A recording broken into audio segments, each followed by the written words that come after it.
জমি ও টাকা নিয়ে বিরোধে বাবার সামনে ভাইয়ের দুই চোখ তুলে নিলেন আপন দুই ভাই।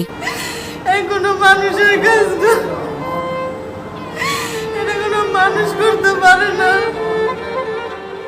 বরিশালের মুলাদিতে পারিবারিক আর্থিক বিরোধে এই মর্মান্তিক। আলহামদুলিল্লাহ, বাংলাদেশে এখন ঘটনা আর ঘটনা।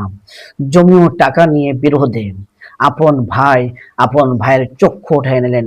কেমন মর্মান্তিক কাহিনী আপনারা যদি শোনেন এবং দেখেন তাহলে আপনাদের লোম শিহরে উঠবে।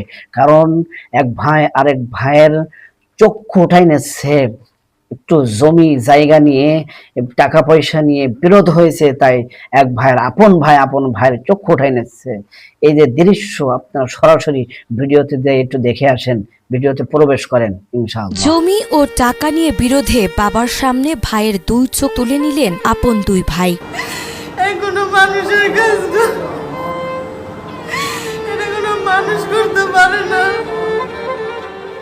বরিশালের মুলাদিতে পারিবারিক আর্থিক বিরোধে এই মর্মান্তিক ঘটনা ঘটেছে। নাজিরপুর ইউনিয়নের সাহেবেরচর গ্রামের আশেদ ব্যাপারীর মেজো ছেলে রকুন এবং ছোট ছেলে স্বপন আপন সেজ ভাই রিপন ব্যাপারীর দুই চোখ তুলে নেয়। জায়গা জমি নিয়ে কিছু ঝামেলা ছিল, ওনাদের কাছে কিছু টাকা পয়সা পাইতো আমার বাবা। তো এইগুলোর ঝামেলা মিট করার জন্যই আমার বাবাকে ফোন দিয়ে নিছে। গ্রামে নেওয়ার পরে ওই যে রাত্রে 2:30-3টার দিকে আর কি প্রথমে বাইটা বাবাকে প্রচন্ড পরিমাণ মারছে, পিটাইছে। পরবর্তীতে আর কি যেটা চোখ উঠাই গেছে।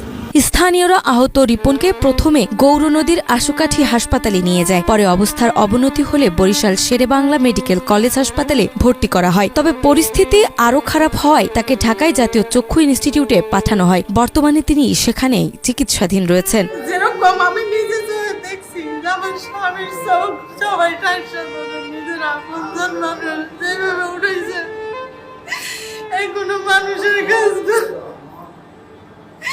এটা কোনো মানুষ করতে পারে না। আমি এটা কি দেখলাম, আল্লাহ আমার কি হইলো, আমি এটা কিভাবে সহ্য করবো? যে একটা বাপ ভাই তা অন্য মানুষ হলো সহ্য করা যাইতো, যে অন্য মানুষ তারা এটা করছে। এটা নিজের মানুষ, নিজের ভাই চোখ খুঁজতেছে, নিজের ভাইয়ের বউ ঠাইসা ধরছে, যেই জাগস জীবন ভর কামাই করে খাওয়াইছে। হেরা নিজের এরকম মাইরা ফেলাইতো, আমার কোনো লক্ষ্য নাই। যদি কোনো অন্যায় করে থাকতো তারা মাইরা ফেলাইতো। তার এই শাস্তিগুলা কোনো মানুষের দ্বারা যেই শাস্তি হেরে দেওয়া হয়েছে। ওখানে ছিল হইল গিয়া আমার বাবার আপন ভাই মেজো ভাই রোকন ব্যাপারী, আমার বাবার ছোট ভাই স্বপন ব্যাপারী, এবং কি রোকন ব্যাপারীর ওয়াইফ ছিল, রোকন ব্যাপারীর মেয়ে ছিল। এখানে আশপাশে আরো অনেক লোকজন ছিল, প্রায় মোট ওরা 8-9 জনের মতো। আলহামদুলিল্লাহ, এমন নিত্য নতুন নিউজ পেতে অবশ্যই চ্যানেলটি সাবস্ক্রাইব করবেন, শেয়ার করবেন, কমেন্ট করবেন। আলহামদুলিল্লাহ, এই পর্যন্ত আজকে শেষ করছি।